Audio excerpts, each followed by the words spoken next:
আল্লাহ তাআলার কাছে সব সময় দোয়া করবেন, গো আল্লাহ গুনাহ মুক্ত একটা জিন্দেগি দান করেন গো আল্লাহ।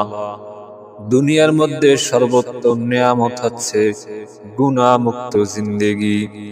আপনি যদি আল্লাহ তাআলার নিকটবর্তী হতে চান, আল্লাহ তাআলাকে আপনার নিকটবর্তী করতে চান, গুনাহ মুক্ত জিন্দেগি ছাড়াই পন্থা কখনো হাসিল করা সম্ভব না।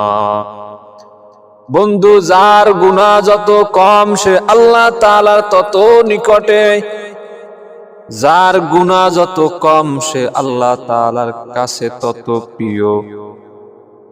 আল্লাহ তাআলার কাছে আরেকটা দোয়া করবেন, গো আল্লাহ আপনি আমাকে সম্মান ইজ্জত ওয়ালা জিন্দেগি দান করেন গো আল্লাহ। আল্লাহ তাআলার কাছে নীরবে চাইবেন, চোখের পানি ফালায়া চাইবেন। আল্লাহ তাআলার কাছে কোনো কিছুর অভাব নাই। ইন্নাল্লাহা আলা কুল্লি শাইইন কাদির। আমার রব সর্বময় ক্ষমতার অধিকারী। আপনি যদি আবেগ লইয়া,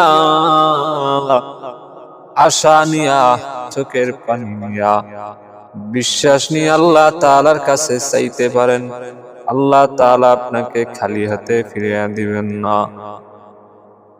হাদিসে কুদসির মধ্যে আছে, আল্লাহ তাআলা বলেন, আনা ইনদা যন্নি আবদি বি ওয়া আনা মাহু। আমার প্রতি বান্দা যেই রকম ধারণা করে আমি আল্লাহ তাআলা বান্দার সাথে সেরকম ব্যবহার করি।